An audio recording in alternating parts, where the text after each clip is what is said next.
Assalamualaikum warahmatullahi wabarakatuh. Perkenalkan, nama saya Supini dengan NIM 2311067. Di sini saya akan membuatkan tugas UAS mata kuliah PTK Penelitian Tindakan Kelas yang diampu oleh Ibu Atik Rahmaniar, di mana tugas ini yang pertama mencari isu terkait proses permasalahan yang ada di dalam pembelajaran, dan yang kedua tentukan mata pelajaran tersebut, yang ketiga strategi apa yang dapat dilakukan untuk mengatasi permasalahan tersebut yang dikombinasi dengan model ataupun metode PTK. Mata pelajarannya yaitu mata pelajaran Sejarah Kebudayaan atau biasa disebut dengan SKI. Materinya tentang peradaban Islam pada masa dinasti Umayyah di Damaskus dan di Andalusia. Untuk isu studi kasus dalam pembelajaran ini yaitu seringkali pembelajaran SKI di kelas ini menghadapi tantangan besar.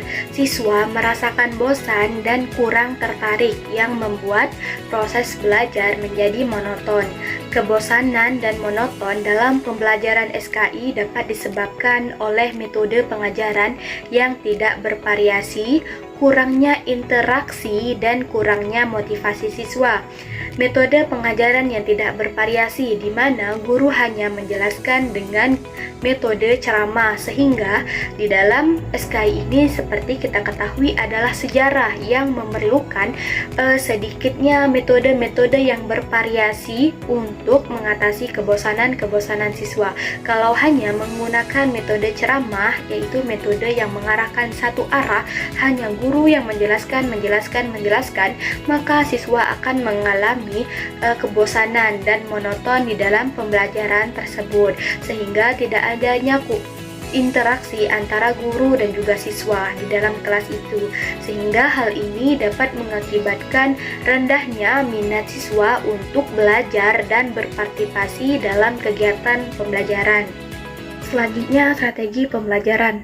Pembelajaran bisa menggunakan dengan strategi pembelajaran berbasis proyek atau biasa disebut dengan project based learning yang diintegrasikan dengan pemanfaatan sumber primer, misalnya teks sejarah singkat ataupun artefak-artefak visual, dan pembelajaran kolaboratif. Mengapa kombinasi ini cocok? Karena materi dinasti Umayyah di Damaskus dan Andalusia sangat kaya akan peninggalan peradaban seperti arsitektur, ilmu pengetahuan, seni, dan juga lain-lain. Dengan project based learning ini, siswa tidak hanya mendengarkan, tapi secara aktif membangun pemahaman mereka. Misalnya, mereka bisa membuat model mini arsitektur Masjid Cordoba, infografis tokoh ilmuwan, atau drama pendek berdasarkan kisah-kisah dari periode-periode tersebut. Penggunaan sumber primer akan membuat sejarah terasa lebih nyata dan otentik, sehingga menghilangkan kesan sangat membosankan. Sementara pembelajaran kolaboratif akan memicu diskusi, berbagi ide, dan meningkatkan keterlibatan siswa secara keseluruhan, jauh dari kesan monotonnya. Metode yang saya gunakan adalah metode PTK dari model Kurt-Lewin. Mengapa memilih metode PTK Kurt-Lewin? Karena sifatnya yang siklis dan berfokus pada tindakan perbaikan yang terencana. Model ini sangat efektif untuk masalah berulang seperti kebosanan dalam pembelajaran. Langsung saja di sini saya sajikan dari siklus 1 sampai dengan siklus 2 dalam PTK model Kurt-Lewin ini untuk menyelesaikan permasalahan kebosanan di mata pelajaran SKI. Untuk judulnya yaitu meningkatkan minat dan mengatasi mononitas pembelajaran SKI peradaban Umayyah melalui project based learning sumber primer PTK model Kurt-Lewin. Selanjutnya di latar belakang masalah ada identifikasi masalah, yaitu pembelajaran SKI ini yang cenderung membosankan dan monoton. Gejala yang terlihat, peserta didik menjadi pasif, kurangnya antusias, sering mengantuk, sehingga hasil belajar SKI kurang optimal dan tidak adanya partisipasi diskusi yang minim. Dampak negatifnya, peserta didik kurang mengapresiasi nilai sejarah. SKI dianggap mata pembelajaran yang tidak relevan dan kurang menarik. Rumusan masalahnya, yang pertama, bagaimana penerapan project based learning dengan pemanfaatan sumber primer dapat meningkatkan minat belajar siswa pada materi peradaban dinasti Umayyah. Yang kedua, bagaimana strategi ini dapat mengatasi kejenuhan dan kesan monoton dalam pembelajaran SKI. Untuk tujuan penelitiannya, yang pertama, untuk meningkatkan minat dan motivasi belajar siswa pada materi peradaban dinasti Umayyah melalui project based learning dan sumber primer. Yang kedua, menciptakan suasana pembelajaran SKI yang lebih dinamis, interaktif, dan tidak monoton. Di dalam PTK model Kurt-Lewin ada 4 tahapan. Yang pertama, perencanaan atau planning. Yang kedua, tindakan atau acting. Dan yang ketiga, observasi atau observing. Dan yang terakhir, refleksi. Yang pertama, siklus perencanaan di planning. Yang pertama yaitu melakukan analisis masalah lebih lanjut, yaitu mengumpulkan data awal, melakukan misalnya observasi kelas sebelumnya atau pretest materi, sehingga menunjukkan rendahnya antusiasme siswa terhadap SKI. Yang kedua, melakukan perencanaan tindakan. Perencanaan tindakan ini pertama-tama melakukan pengembangan RPP dengan pendekatan project based learning untuk materi dinasti Umayyah. Yang kedua, penentuan proyek yang akan dikerjakan siswa, misalnya membuat model arsitektur Alhambra atau Masjid Cordoba, menyusun jurnal penjelasan seorang musafir dari masa Umayyah berdasarkan sumber primer. Yang ketiga, melakukan identifikasi dan persiapan sumber primer yang relevan, misalnya kutipan singkat dari catatan perjalanan Ibnu Battuta ataupun gambar artefak Islam dan peta-peta lama. Yang keempat, melakukan penyusunan rubrik. Melakukan penyusunan rubrik yaitu penilaian proyek, lembar observasi dan partisipasi angket terhadap minat belajar. Selanjutnya, tahapan yang kedua yaitu acting. Pada siklus 1 ini, pelaksanaan pembelajaran. Pertama-tama, guru memperkenalkan proyek dengan narasi menarik tentang kejayaan Umayyah di Andalusia. Siswa dibentuk menjadi kelompok-kelompok kecil. Terus habis itu setiap kelompok ini diberikan akses ke sumber primer seperti teks, gambar, peta untuk membantu mereka merencanakan dan mengerjakan proyek ini. Di sini guru berperan sebagai fasilitator, memberikan bimbingan dan feedback saat siswa mengerjakan proyek kolaboratif mereka. Terus yang terakhir, mempresentasikan hasil proyek di akhir kelas. Selanjutnya, tahapan ketiga dari siklus 1 ini yaitu pengumpulan data. Observasi yaitu menggunakan lembar observasi untuk mencatat tingkat partisipasi siswa dalam kelompok, antusiasme selama mengerjakan proyek, dan keaktifan bertanya dan kreativitas dalam pemanfaatan sumber primer. Yang kedua, angket minat. Menyebarkan angket minat belajar SKI setelah proyek selesai. Yang ketiga, dokumentasi, yaitu mengambil foto ataupun video selama aktivitas kelompok itu terjadi. Terus yang terakhir yaitu hasil awal, paparkan temuan observasi dan angket pada siklus ini. Misalnya ada peningkatan minat tapi masih ada siswa yang fasib atau kesulitan dalam analisis sumber primer ini. Terus tahapan yang terakhir dari siklus pertama yaitu refleksi, yaitu melakukan analisis data, mengevaluasi efektivitas tindakan pada siklus 1, apa yang berhasil dan apa yang harus ditingkatkan ditingkatkan.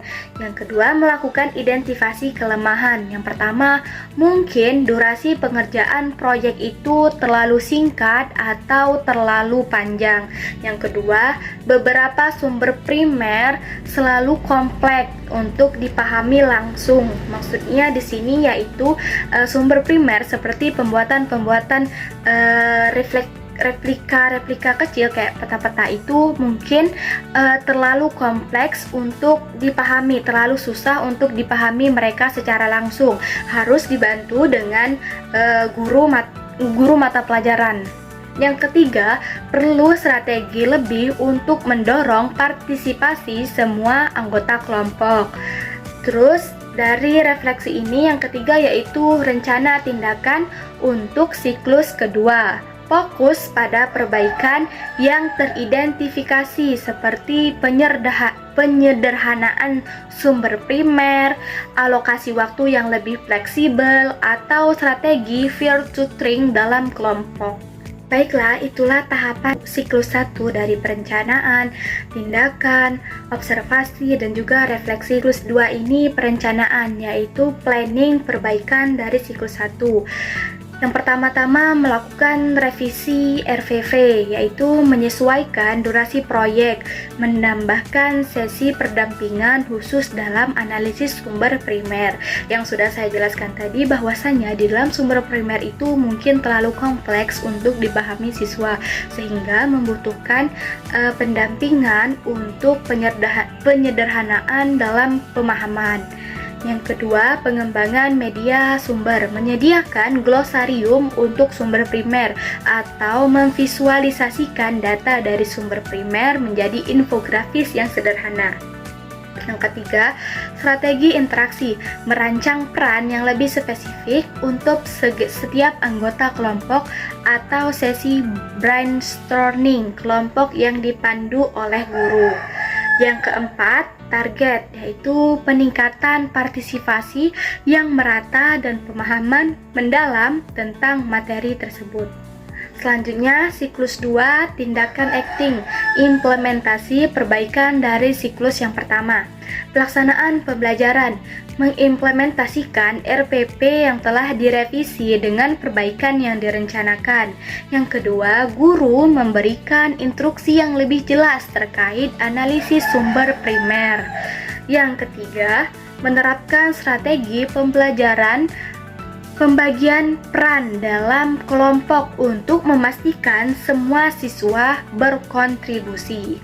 Yang keempat, presentasikan hasil proyek dengan penekanan pada proses kolaborasi dan temuan dari sumber-sumber primer itu. Selanjutnya, siklus 2 diobservasi atau observing. Melakukan instrumen sama seperti di siklus 1 tadi, melakukan sembaran lembar observasi dan juga angket minat. Yang kedua, hasil akhir, paparkan hasil observasi dan angket pada siklus 2.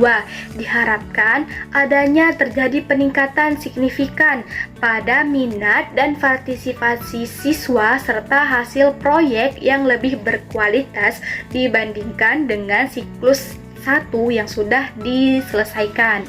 Yang ketiga, perbandingan data. Sajikan perbandingan data, minat, dan partisipasi antara kondisi awal dan siklus 1 dan siklus selanjutnya siklus 2 tahap terakhir yaitu refleksi. Yang pertama, melakukan evaluasi pencapaian. Apakah tujuan penelitian itu tercapai? Apakah kebosanan dan monotonitas telah berhasil diatasi atau tidak? Yang kedua, faktor pendukung dan penghambat.